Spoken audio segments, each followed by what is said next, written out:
کریزا سیاسی و ایریشن لشکری فلمز اولوغ لعراق کریزا سیاسی به استیفا کرنا پارلمانتر تغییر صادر را کورتر بو. سروک پارلمانتوی محمد حلبوسی هول ده ریا چارەسەریê bibîne. Lê di halê heyî de çarəseriya vê qrîzê zehmet xuyat ke. Dewleta Tirk a dagirker ku di vê qrîzê de rola wê heye, dixwaze ji vê rewşê fêde bibîne û dagirkeriya xwe ya li herêmê hêsantir bike. Di sala 2019 de ji ber bi îstiqrarî, gendelî û bêkariyê li Iraqê çalakiyên protestoyî hatin li darxistin. Navenda van çalakiyan Bexda û bajarên Şiîyên di başûrê welêt bûn. Hikûmeta Kazimî ya ku bi îddiaya sererastkirina aborî û pêşîlêgirtina gendeliyê hatibû ser erkê û hedefa van çalakiyan.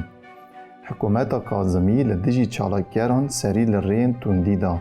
Li gorî daneyên fermî di van çalakiyên protestoyî yên mehan dehamkirî de herî kêm 600 çalakger ji aliyê hêzên dewletê ve hatin kuştin. Bi vê müdaxalaya dij demokratîk, hikûmeta Kazimî ji gelek aliyan ve bû hedefa rexneyên tund. Lewma ji bo pêşî li van rexneyan û bêîstiqrariya heyî bigire, Parlamentoya Iraqê biryara hilbijartinên pêşxwext da. Di dehê cotmeha 2021 de li seranserê Iraq û başûrê Kurdistanê di bin siya krîza siyasî de hilbijartin pêk hatin. Rêjeya kêm a çûna gel a li ser sindoqan aşkere dike ku hêviya gel ji aliyê siyasî nemaye. Lewma ji bo krîza siyasî li Iraqê hilbijartin jî nebûn çareserî. Tevî zêdetirî 8 meh li ser hilbijartinên Iraqê re derbas bûne jî hikûmeta nû nehatiye avakirin û wisa diyar e ku wêneyê avakirin jî. Tevgera Şiî ya Sadr ku di hilbijartinan de bi bo Partiya Yekemîn ji bo pêşî li hilbijartineke nû veke îstîfayên wekîlên xwe pêşkeşî serokatiya meclîsê kir. Li ser îstîfaya wekîlên Sadr, namzetê Serokwezîrtiyê Tifaqa Sadr, PDK û Sunniyên Baasî Mihemed Cafer xwe paş te vekişand. Namzetê Serokkomarî ya Tifaqeyê PDKyî Rêber Ehmed jî ji namzetiyê vekişiya.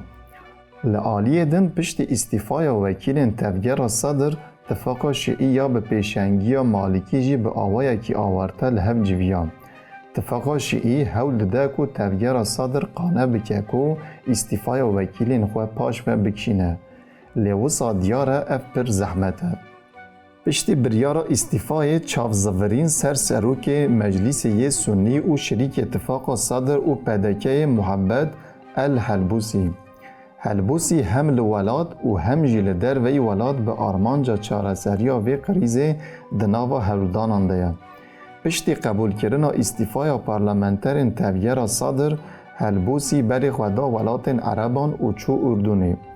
Beriya vê serdanê serokê parlamentoyê diyar kir ku berava jî îlankirina hilbijartinên pêşwext ew ê hewl bidin ku cihê vekîlên îstîfakirî tije bikin. Lê nayê zanîn ku ji bo hejmara parlamentera bê temamkirin wê rêbazekê çawa bikarbînin.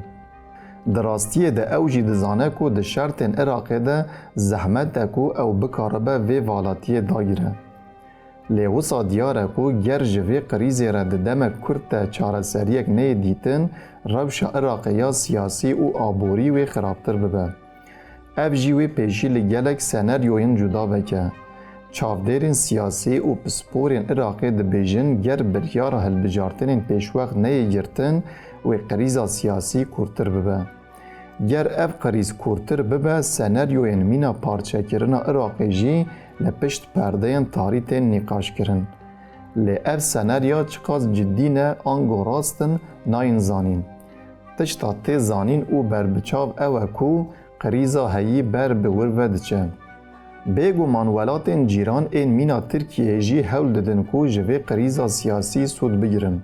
Li Bexdayê ji ber krîza siyasî û lewaziya îradeya siyasî li dijî êrişên dewleta Tirka dagirker, helwesta ku tê xwestin dernakeve pêş.